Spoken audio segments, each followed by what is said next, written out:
Good morning. My name is Red Moon Eagle, and you're watching Daily Devotions with Red Moon Eagle.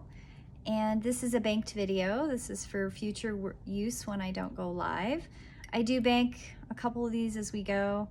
I actually just finished Daily Devotional, and I thought today's a good day to bank. The sun is shining in one window, so I'm getting a reflection off that, and then I have the sun light reflection off the snow because it's snowing where I am right now.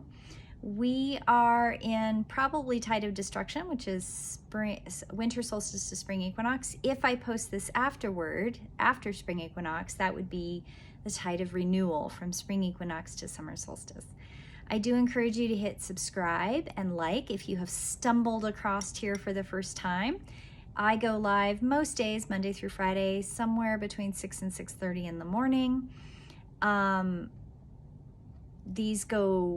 The banked ones usually go up around 6, and I've been doing this since 2017. I don't have a lot of followers. I have some lurkers, which is 100% okay.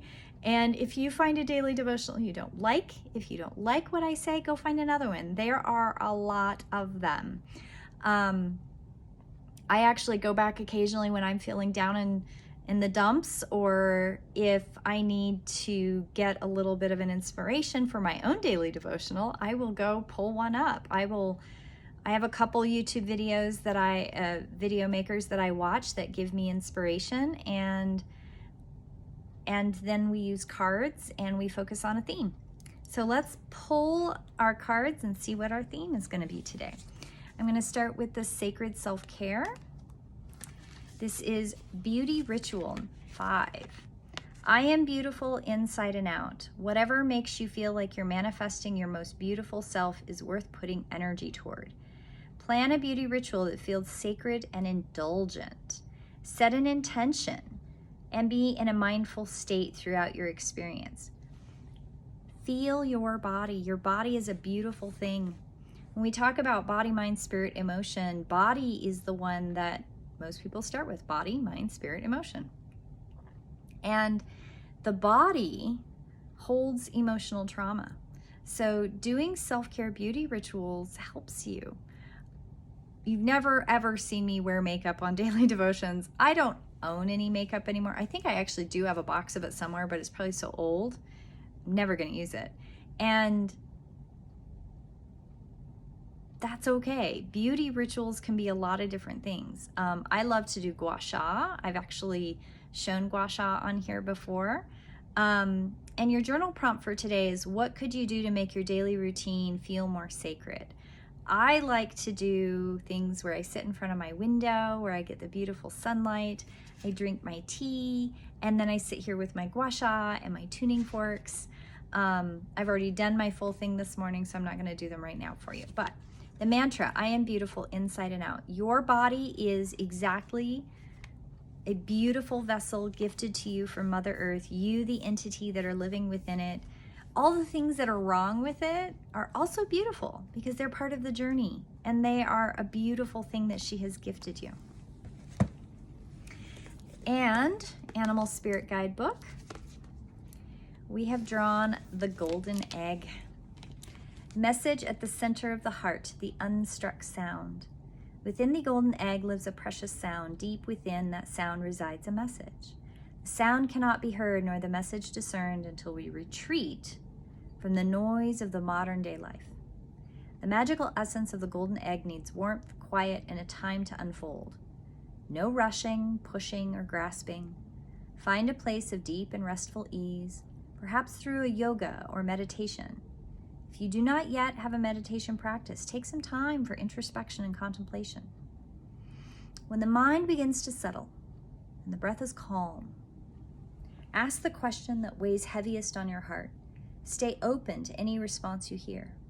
Engaging with the energy of the golden egg is an advanced practice that requires becoming intimate with our very essence and comfortable with vulnerability. When a feeling of tenderness or gratitude arises from deep within you, know that you are well on your way. Your chest may swell like you're seeing an old friend that's been away for a long, long time. Listen to the message they've been waiting to tell you. Golden egg. I love that one. Beautiful. Okay, Mystical Shaman Oracle is next. And the card is the corn. The corn represents the mother of sustenance and tangible abundance. This symbol represents material prosperity in the world of form that provides stability and sustenance to many. There is more than enough. You planted a beautiful field of dreams and worked hard. Even in the moments you were losing faith, you continued. Now the spirit of corn comes to honor this and show you a bountiful harvest. This is a time to reap the rewards of hard work and trust, whether those rewards are financial or a kind of prosperity measured with quality rather than quantity. You are blessed with the symbol when this symbol appears. Don't forget to share your good fortune. The medicine of this card. Beware of shortcuts to your dreams or fast tracking offered. Be especially mindful of your feelings of entitlement or the expectation of getting something for nothing. This is a time of gratitude, perseverance, and humility. Be prepared to work toward your goals. Plant the seeds of your intention consciously and respectfully. Release any insecure thoughts of scarcity, feelings that are not enough, or worry that someone else could take what is yours. Know that the universe will always provide, but you must be in a relationship with it in order to receive. You will reap what you sow. Take heart, even if you don't plant well and have conjured up the illusion of drought. There's always a new season to begin again. So, I've noticed recently as I do daily devotions that something that comes up every single time is where the natural number is that I'm talking about. And today is seemingly about 6.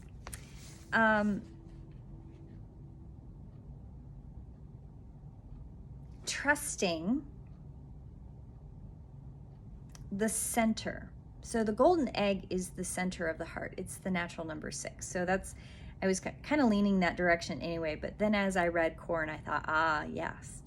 So couple things that come forward with this is with beauty rituals, with self-love, heart, self-love. It is, I think, very natural in our world to reflect that out. Love out. Self-love, love out. Throw that love out. Move forward, move in a direction, have energy for that moving forward, knowing who to give love to, who is in the sights, who is in the lamp glow of your love. Natural number 6. And I'm not going to go into all of 6, but one of the things that I know 6s sometimes do is they hold their breath. And something else that I've noticed about 6s is that there is this amazing capacity to love other people. And their love, they don't always know, if they have not connected with their empathy, that they are loved back. There is a fear that their love will not be received and they will not be loved back. And I think there's a good message here with beauty rituals, with knowing that you are beautiful inside and out, physically and emotionally, that your power of love is and will always need to be reflected back to you. You have to love yourself. And you have to not fear that your capacity to love others will be received. There's also a sound quality to this. One of the most beautiful things in the world is dance, is finding a way to move in your body that allows you to move that physical body, right? Move that physical body and follow the thrumming of the heart. That heart energy of loving others and loving self. And the fear that someone will not receive your love is exactly that. It's a fear. And as I was reading Horn, a couple times I read it. It is working towards the goals, the seeds of your intentions, releasing insecure thoughts of scarcity, or having not enough, or worrying someone else will take what is yours. You cannot possess love. You cannot possess people. People think they can, but you cannot possess someone. We are all wonderful entities in these physical bodies, and we are circling one another. There is a spiral of connection, disconnection, connection, disconnection. And I have found that as a tangible thing in my own life, where people who I have had connection with seem to spiral away, and then they spiral back sometimes. Sometimes their spiral goes in a different direction, and that's okay too. But when there is that spiral of connection again, it's this amazing, beautiful, bliss-filled, love-filled connection. You will reap what you sow. Take heart. Heart comes in. Even if you don't plant well and have conjured up the illusion of drought, there is always a new season to begin again. And the sustenance and tangible abundance of the Corn Mother, she brings us she symbolizes material prosperity, but she also provides for the physical body through the emotional connection and resonances of the heart energy. And I think that this set of cards is probably one of the best representations of all four quadrants of the wheel. You have body, you have emotion, you have spirit and emotion, and you have, You have mind and emotion. So all of them come together with emotion, the emotional quality of that heart, of that amazing sixth center of heart. And loving is not bad. Caring is not bad. One of my life themes is carer. I have a very deep well of caring. And it always makes me tear up because it is very difficult to explain to people that I truly care. It is very difficult for me to not care. So when I make statements like, and I don't care, it is not a truth that rings because it is an untruth. It is a lie to myself to create a boundary and a barrier because I know underneath that I don't care, I do care. And I have to care because it's a part of my makeup. It's a part of who I am. And all of that resonates in the 3-6-9 paradigm, in my own body, my ability to activate all of that potentiality. That 3-6-9 combination of energy cares with a resonance that goes beyond the physical into the spiritual, the emotional, and the minds of many. My mind and the minds of many.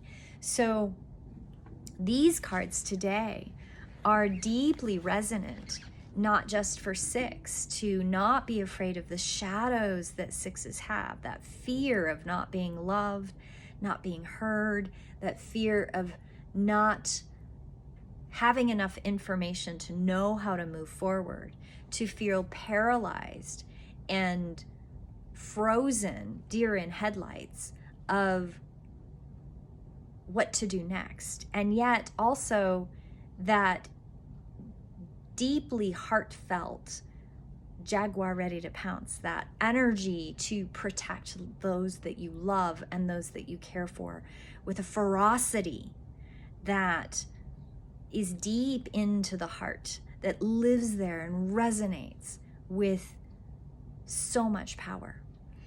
And the 3's capacity to care and love and feel so deeply and to be angry with great depth. There is a great well and depth of emotion to 3 that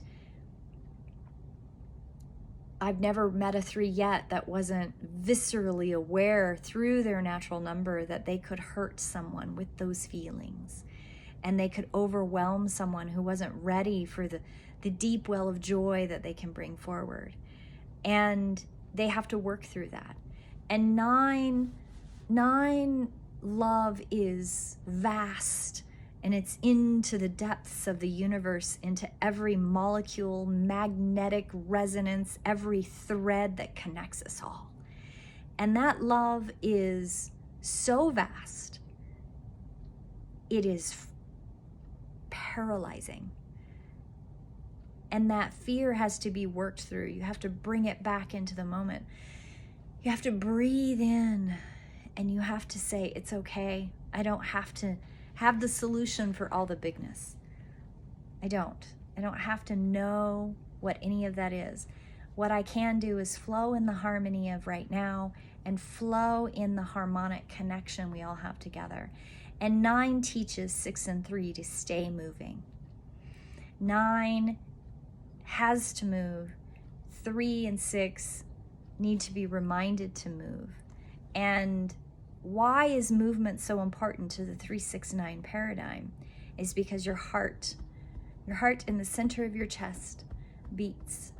And that beat, that electrical current that beats within each one of us, that keeps us animated, keeps us moving through life, that 6-3-9 energy is powerful. It's electrical.